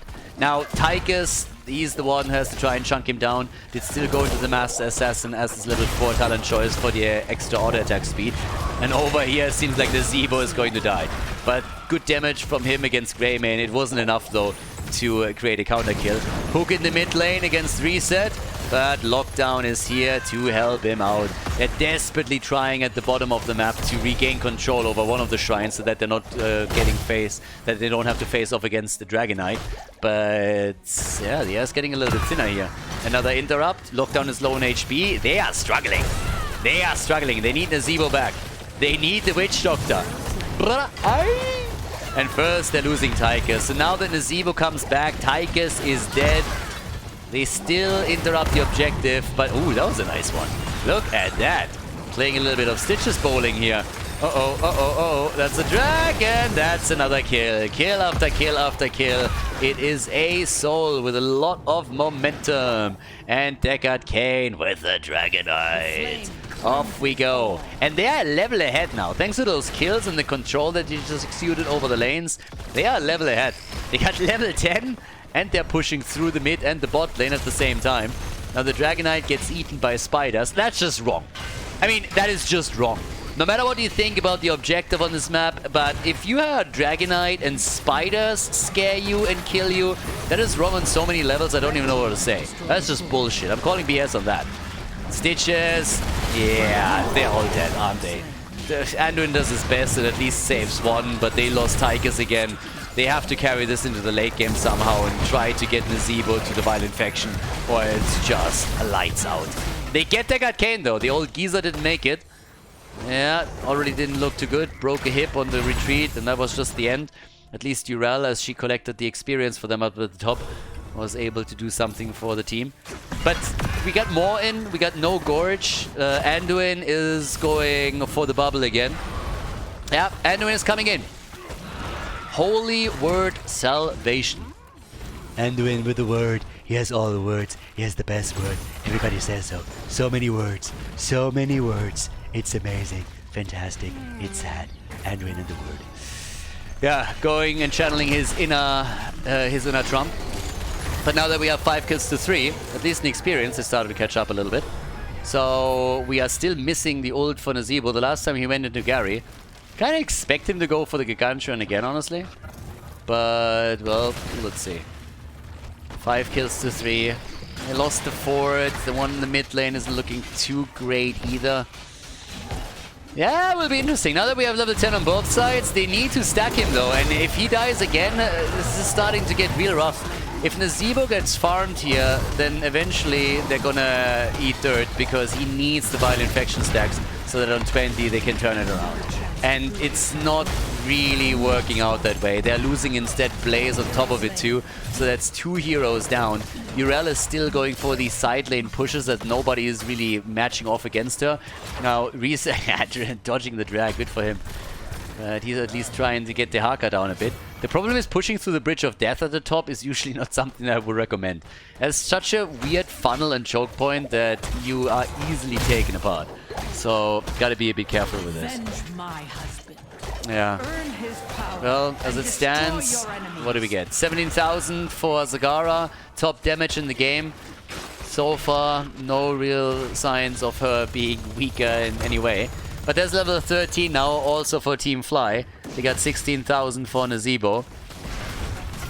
And it's pretty cool that the blue team was able to keep up a bit. Oh, talking about Zagara. Oh, yes, the Exterminator was in the house.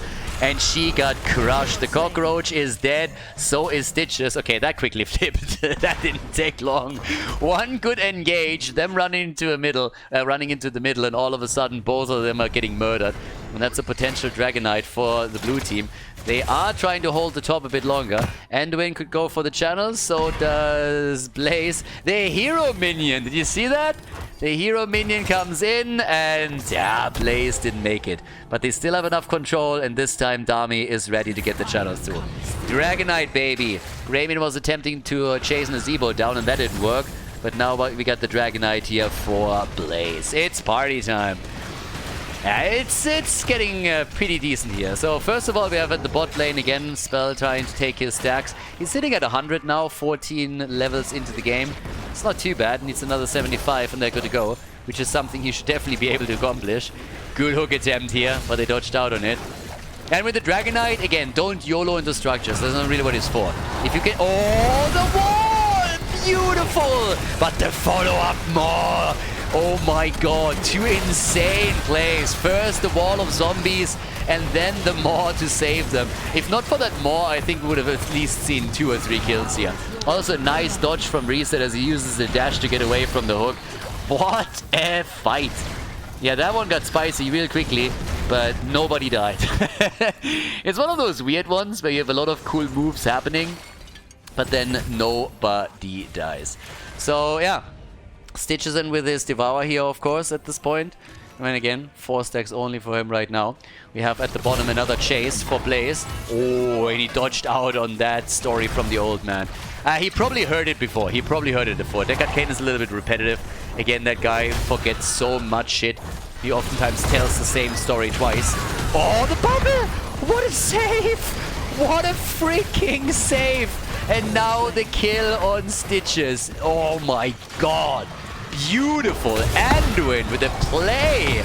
And they get the follow-up kill against Greymane, don't they? Greymane is super low. Still on the run. Don't tell me he gets away here. Wow. He might actually get out of this. They're trying to follow up.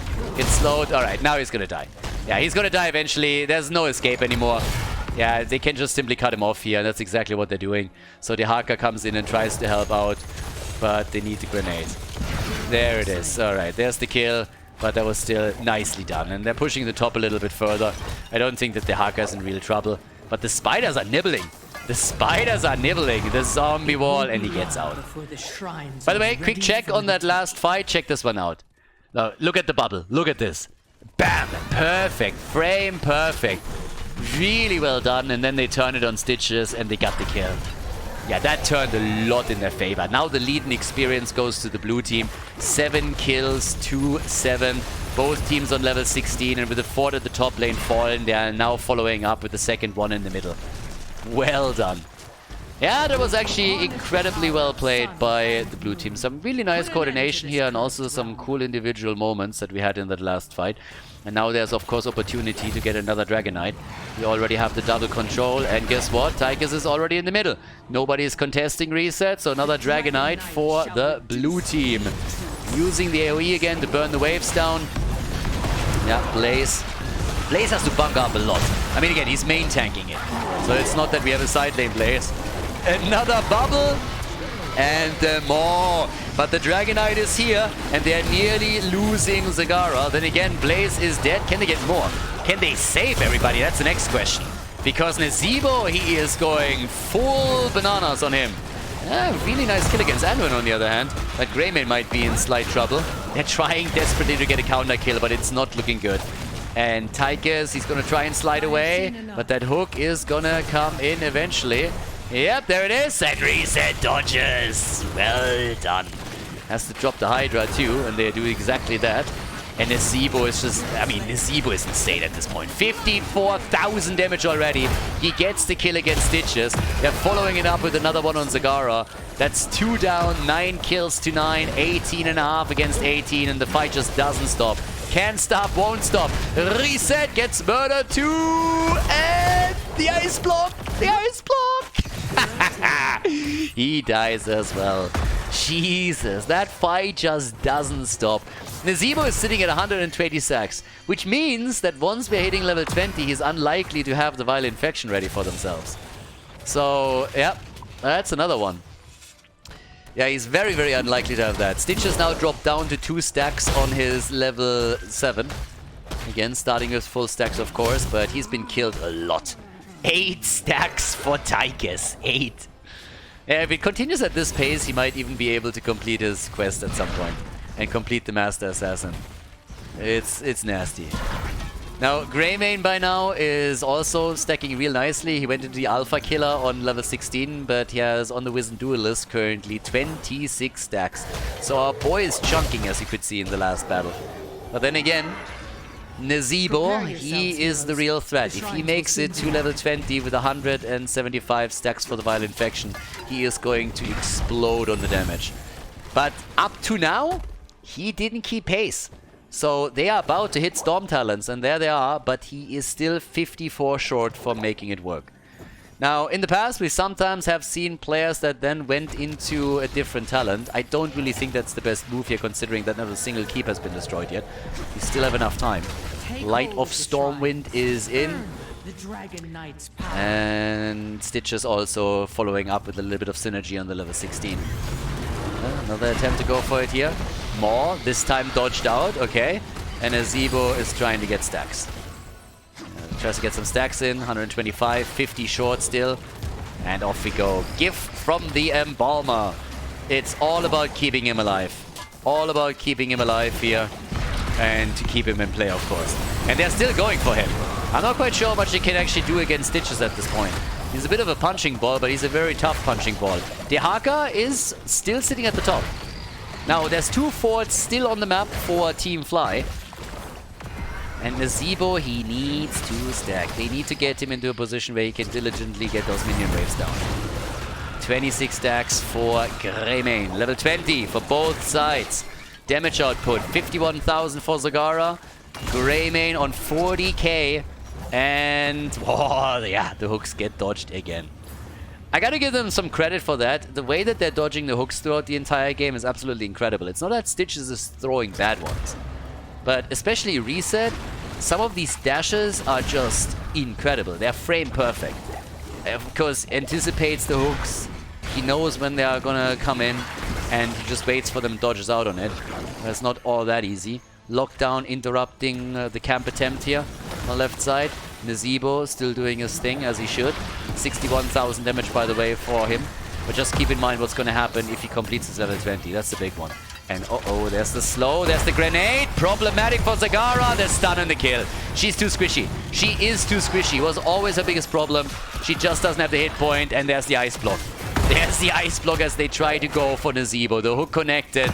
They need someone in the mid lane, but they also take the bottom. Yeah, Dehaka was still sitting at the top. 140 stacks now for Nazebo. 143. Still 32 short from completing it. That was a big wave, by the way, over here. Well, not that big anymore. Greymane down here. Level 21. 10 kills to 11. And the pause. All right. Red team needs a pause, apparently. I don't think that anybody dropped out of the game, but they might be in some trouble here. Because time is working in favor of the blue team. That's the big issue that they have. So far, the bot lane is the one that is the best for ASoul. They still have to go through the keep and, of course, the wall here. And we're now 16 minutes into the game, meaning if you can get a Dragonite, you will be able to do some work. But even if you take the keep, it's unlikely that with only one Dragonite, you can go for core afterwards as well. In order to make that happen, what you pretty much need is to get multiple kills too. Alright, Greymane, he's dead. He stands no chance. He's completely isolated from the team. No way. No way! Reset! Asleep at the wheel, but then comes in with a second hit and is able to drop him. Was so surprised by him appearing that he didn't even hit the first auto attack. But they get the kill on Greymane. And that's... oh, yeah. That's just terrible for them. That's a staggered death. Zagara is about to come back and Greymane is gone. And there's a chance to get the Dragonite in the middle. Urel should go for it or someone else. It doesn't really matter who grabs it. But this is a freebie. And with you getting the Dragonite now, you also slow the game down a little bit more. So even if you're not able to do a lot of damage with it, you buy time for Nazebo to get more stacks and get his Vile Infection. And this is where you want to head with this. 10 stacks for Tychus also doesn't hurt. Great hook, but he doesn't have Gorge. If you have Gorge, you can carry the target behind the wall, but that's not a thing here. So, yeah, by now we have 160 stacks for Nazebo. He's racking it up very, very quickly. He's only 8 short from getting the Vile Infection, and he locks the level 20 in. Oh, nice dodge on the hook with the ice block. I like it. But yeah, this is bad news for ASoul. ASoul is in trouble. They're in trouble. For sure. So now, Nazebo, he gets a few more together. They go for the keep. The keep is going to fall. Even the Siege Giants are checking in some additional damage. And we are about to see Nazebo complete his level 20. And matters are already bad enough as is for ASoul. They played a fantastic series, don't get me wrong. And they still have a chance to bring this back, especially if they can get the kill here, but it's unlikely. The old man gets punted. He just gets punted. That old sack of skin gets immediately dropped. Here's also another quick move in as Reset is getting saved by Andrew, and the bubble is out, but Blaze is dead. Another hook, and they're trying to go for the play. Nazebo still hasn't completed his level 20. Urel with the ult. They're fighting it out as the keep has already fallen, and it is just 6 City. 78,000 damage. The Space Goat is dead. Stitches is down. And Nazebo, he still needs a few more stacks to complete it. But again, it's a 3 versus 4, and as long as they can retreat here, they're going to be Gucci. Reset is dashing out. There's no hook that they have to worry about this time. 18 stacks on our boy Greymane. I mean, he was nearly fully stacked. He was in a great spot. And Nazebo could now make his way up towards the top, which is pretty much what he's currently trying to do. They also have another camp that they can take. Yep, that's the first one that they're operating on. But Stitches is back. Yep, back to business. That level 20 really helps him a lot. Now, again, insta revive for him, so he's already back to business. Gift of the Embalmer. That death timer is incredible for them. Helps them a lot. And now they can take the fort down because that threatened to get another kill. Talking about threatening things. 2 stacks. Yeah. Nazebo, he is definitely a force to be reckoned with once that he is stacked up. I mean, even before. But there's the quest completed. And it is time to see where the damage goes. He's at 78,000, make it 80,000. He's at 80,000 right now. And now we're gonna see how much he can get out of all of this. The spider's already nibbling, and he gets 3,000 damage with the spiders with just 1 move.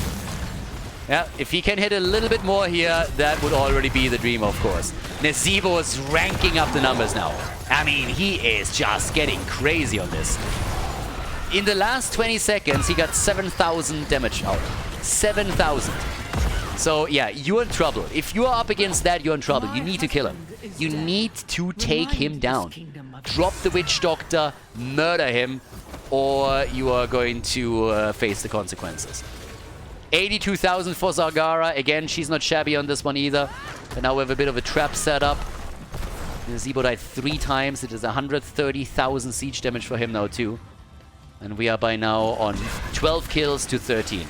Game number 4, ladies and gentlemen. We could go to the 5th map. The next fight is very likely going to decide who wins it. If the blue team locks in a fight victory, they're going to move through the bot lane and go for core and end it. But with Greymane on their lineup and Zagara, if we see ASoul with a decisive victory in one of the fights, it's of course going to happen for the other team too. Channel, not fast. No way. No way! The timing worked out! Oh, that hurts. I would have bet money on Stitches being faster on the bottom channel. Wow. That was unlucky. That was really unlucky for them. What was that? Half a second less? So incredibly close. Stitches is getting his ass kicked by the Dragonite, literally. And now they are, of course, looking for core. Top camp is pushing the fort. So likely this one's gonna fall, but they're going for gold here. They want the victory. There's the bubble, and the more to counteract it, but Zagara is dead, so is Tychus though. The Dragonite is making it towards the core. Dragonite is on the core, Anduin is dead. What about Nazebo? What about Nazebo? 95,000. Is he gonna make it to the core? Doesn't look like it, but the Dragonite is definitely on the job. DK on the job. Where's Nazebo with the extra damage when we need him? Gets zoned out here on the left side, but the core is down to 30. The core is down to 20, ladies and gentlemen. And this is game. Team Fly with a 3-1 victory as they move on to the next round of the winner bracket.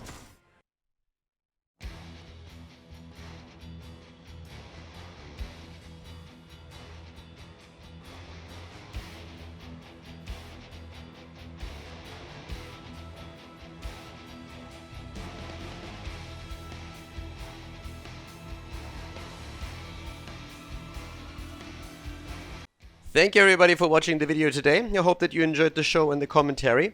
And keep in mind that the spoiler protection that is going to run for the rest of the video is made possible by all the support on patreon.com. So guys, if you want to support my work, if you want to help me start new projects and keep the spoiler protection in place, please consider heading over to patreon.com/Khaldor. There's also a link in the YouTube description and check that out. Thanks in advance, and see you guys next time with more esports coverage here on Khaldor TV. Have a great day.